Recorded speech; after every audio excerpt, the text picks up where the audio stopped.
రానున్న వినాయక చవితి పర్వదినాన్ని చట్ట పరిధిలో వినాయక మండపాలు ఏర్పాటు చేసుకొని నిర్వహించుకోవాలని జంగారెడ్డిగూడెం డీఎస్పీ రవిచంద్ర అన్నారు. ప్రతి ఒక్కరూ తప్పనిసరిగా పోలీసు వారి అనుమతి తీసుకోవాలని, పోలీసు వారు దానికి సంబంధించిన ప్రత్యేక అప్లికేషన్ తయారు చేశారని వారు సూచించారు. ఈ సందర్భంగా మన జంగారెడ్డిగూడెం మండలం సబ్ డివిజన్ పరిధిలోని ఈ చింతలపూడి, ధర్మాజిగూడెం, తడిగలపూడి ఈ పోలీస్ స్టేషన్ పరిధిలోని అన్ని ప్రజలందరూ కూడా విజ్ఞప్తి ఏంటంటే, ఎవరైతే వినాయక మండపం నిర్మించాలనుకుంటారో, ఎవరైతే వినాయకుడి పూజలు చేయాలనుకుంటారో వారందరూ కూడా తప్పనిసరిగా పోలీసు వారి పర్మిషన్ తీసుకోవాలండి. ఇలా మండపం పెట్టి వినాయకుడిని పెట్టాలనుకున్న ప్రతి ఒక్కరు కూడా వారి వారి పోలీస్ స్టేషన్ పరిధిలో ఒక ప్రత్యేకమైన అప్లికేషన్ తయారు చేయడం జరిగింది. దాని గురించి ఎస్ఐ గారిని కలుసుకొని అప్లికేషన్ తీసుకొని అప్లికేషన్ పెట్టుకోవాలి. దాని తర్వాత ఈ మండపం ఎక్కడైతే పెట్టాలనుకుంటున్నారో ఆ ప్రాంతం, ఆ స్థలం యొక్క యజమాని యొక్క ఎన్ఓసి, నో అబ్జెక్షన్ సర్టిఫికేట్ ఒకటి తీసుకోవాల్సి ఉంటుంది. అట్లాగే మండపానికి వాడుకునేటువంటి కరెంటు గురించి ఎలక్ట్రిసిటీ ఏఈ గారి వద్ద ఒక సర్టిఫికేట్ తీసుకోవాల్సి ఉంటుంది.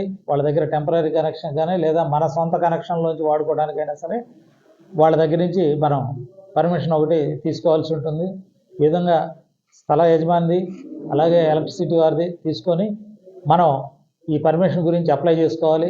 అప్లై చేసుకునేటప్పుడే ఆర్గనైజర్స్ ఎవరెవరు, అక్కడ జరిగేటువంటి కార్యక్రమాలు ఏమిటి, అవన్నీ కూడా మనం దాని గురించి మెన్షన్ చేయాలండి. అప్లికేషన్లో మెన్షన్ చేయాలి.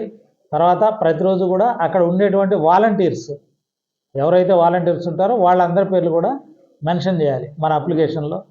అలాగే ప్రతిరోజు రోజువారీ జరిగేటువంటి కార్యక్రమాల్లో అక్కడ తప్పనిసరిగా ఒక మనిషి నైట్ నిద్ర చేయాలండి.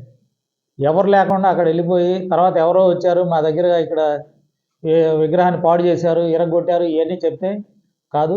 ఖచ్చితంగా కూడా ఆర్గనైజర్స్ అక్కడ 24 గంటలు కూడా తమ వాలంటీర్ ఎవరో ఒకళ్ళు ఉండేట్లుగా చూసుకోవాలి. అదేవిధంగా సీసీ కెమెరా ప్రతి ఒక్క మండపం దగ్గర కూడా 2-3 వేలు ఖర్చు పెట్టుకుంటే మనం సీసీ కెమెరా ఏర్పాటు చేసుకోవచ్చు. ఒకవేళ ఏదన్నా దురదృష్టకరమైన ఎవరిని ప్రవర్తించినా కూడా మనం వాళ్ళని వెంటనే ట్రేస్ చేసి వాళ్ళ మీద తగిన చర్యలు తీసుకోవడానికి అవకాశం ఉంటుంది. కాబట్టి నిర్వాహకులందరూ కూడా ఈ సీసీ కెమెరాలు కూడా ఒకటి ఏర్పాటు చేసుకోవాలని అందరికి కూడా చెప్తాను. అది ఎక్కువ ఖర్చు కాదు, 2-3 వేల కంటే కూడా ఖర్చు కాదు. ఆ తర్వాత కూడా మనం మళ్ళీ మనకు కావాల్సిన ప్లేస్లో ఎక్కడైనా సరే దాన్ని పర్మనెంట్గా కూడా వాడుకునే దానికి అవకాశం ఉంటుంది. కాబట్టి అది వేస్ట్ అయ్యేది కూడా కాదు. దయచేసి అందరూ సీసీ కెమెరా ఏర్పాటు చేసుకోవాలి.